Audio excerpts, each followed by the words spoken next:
Morning crew, and welcome back to the Andy Mechanic YouTube channel. And we're getting really close to get the CB750 K2 finished and back to Alan. As you can see, the exhausts are now back on the bike, looking as shiny as ever.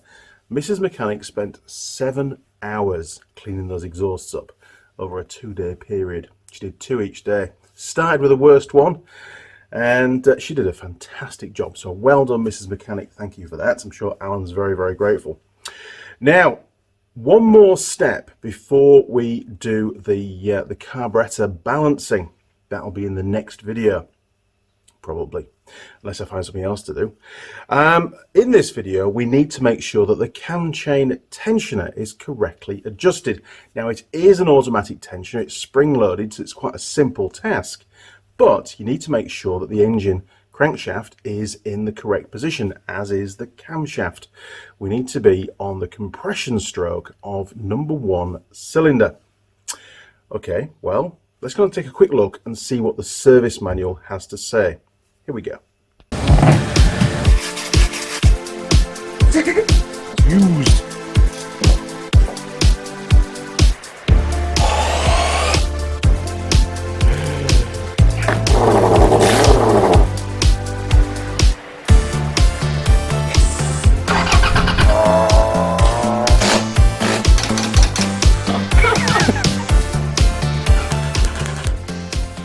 You don't paint something without working. Honestly. Now, in the periodic maintenance section of the official Honda service manual for this K2, which is page 181, section 8, it says here, perform the cam chain adjustment in accordance with the procedures outlined on page 38. Adjustment is made by loosening the lock nut and lock bolt. This will allow the tensioner applying proper tension to the cam chain. Basically, it is a spring-loaded cam chain adjuster. It's not a hydraulic one. Tighten the lock nut and bolt to complete the adjustment. Well, there's a bit more to it than that, so we need to go to page 38. And in this section, it covers basically reassembling the top end of the engine, fitting the cam chain, and it tells you as part of that process to set the crankshaft to the T mark on cylinders, which is top dead center for cylinders 1 and 4.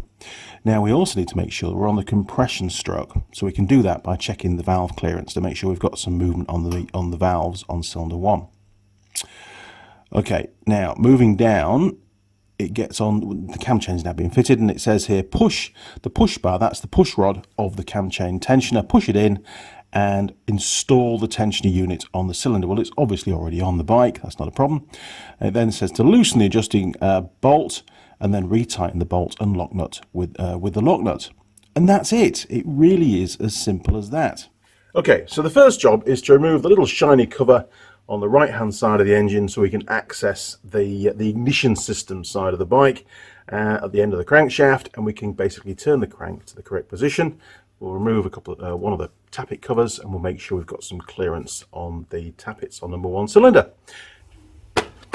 That'll do. Now, for you guys that have been following the series of all the work that's been done on this particular bike, you'll already know exactly what's in this cover. We did a dyno, call it what you like, electronic ignition modification to get rid of the old points, and it's made the bike run so much better. We actually fitted new coils at the same time. There you go. Right, we can rotate the engine using this large nut, and we need to rotate it in the clockwise direction, and we need to find that T mark top dead center for cylinders 1 and 4, and you can do that through this little tiny window here, and there's a lump on the casting behind for alignment. Okay, tell me when we get there. Working our way around the camera as always. Okay, we've got one coming up. That's 2 and 3, so we'll keep going. So that's the T mark for cylinders 2 and 3. Keep on trucking. Keep on trucking, Andy. Keep going. Right, cylinders 1 and 4 coming up. That's the fire mark for ignition and top dead center. Excellent. Now, for those that don't know, cylinder 1 is the cylinder furthest to the left as you sat on the motorcycle.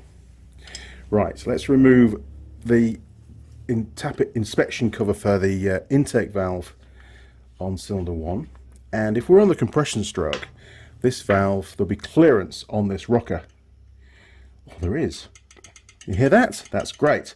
If there's no movement and it's tight, you'll need to rotate the crankshaft 360 degrees back to that T-mark again and check this again. Right, the engine's now in the correct position for adjusting the cam chain. Now, the cam chain adjuster is right on the back in the middle of the cylinders. It's just above the starter motor. And we've got a lock nut, and that's the bolt protruding down here. So first of all, we need to release that lock nut. And then when we start to undo the main bolt, we should then maybe hear a noise. But just out of interest, at the back of the adjuster, there's a hole, it's slightly open. So we put something in there, and then we can maybe see it physically move inwards if there is any additional adjustment for the cam chain adjuster to make, and that gives us a visual confirmation. I've had a quick look. I'm going to remove the bottom half of the air box and the air filter, and that's going to give us a lot more room to get in. You guys don't need to do this. It makes it a lot easier for me to film. One more wing nut to go. There we go. Oh, that's so much easier. Right, said Fred.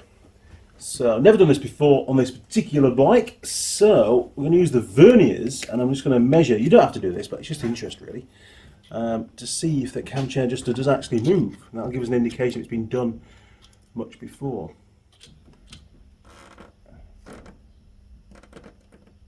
There we go. So we're currently at 10.03, if you can see that, 10.03 on the verniers. So the next job is to loosen off that lock nut. Definitely a good idea to take the airbox out of the way, must admit. Right, lock nut is getting loosened. There we go. We'll just whiz that down a little bit on the threads. We're now going to undo the bolt. Now, listen very carefully. We might hear something.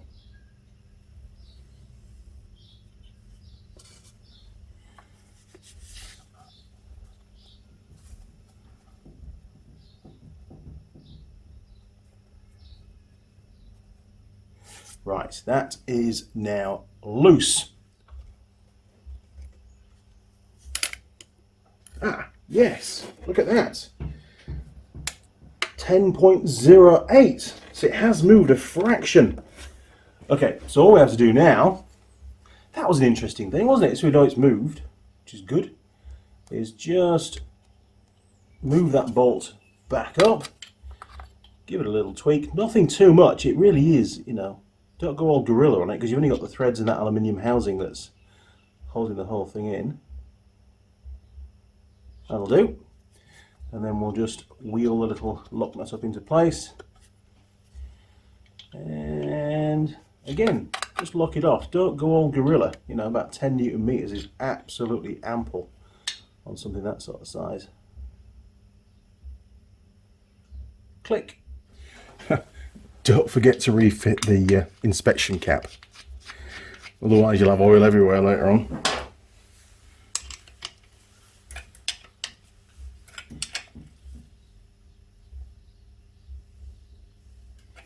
There we go. What a cracking day. Another job done on the CB750.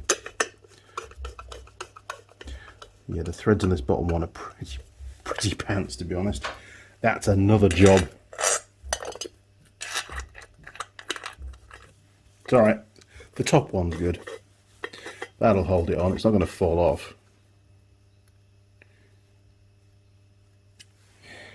There we go. Wind that one in.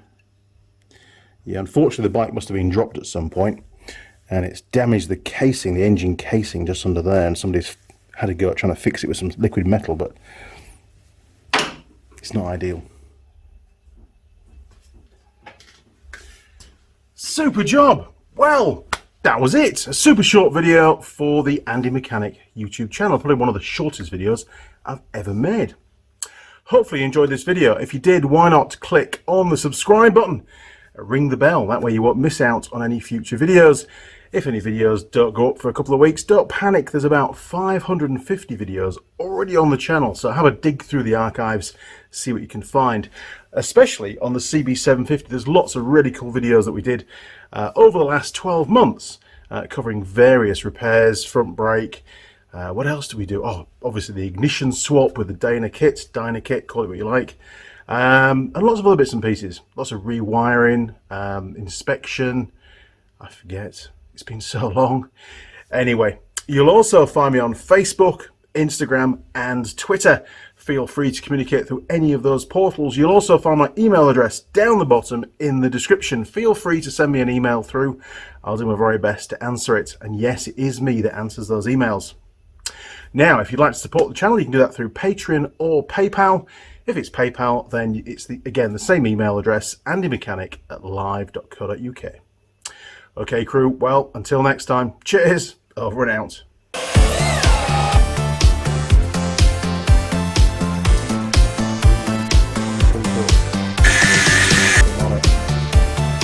And we get the flip up again. Oh!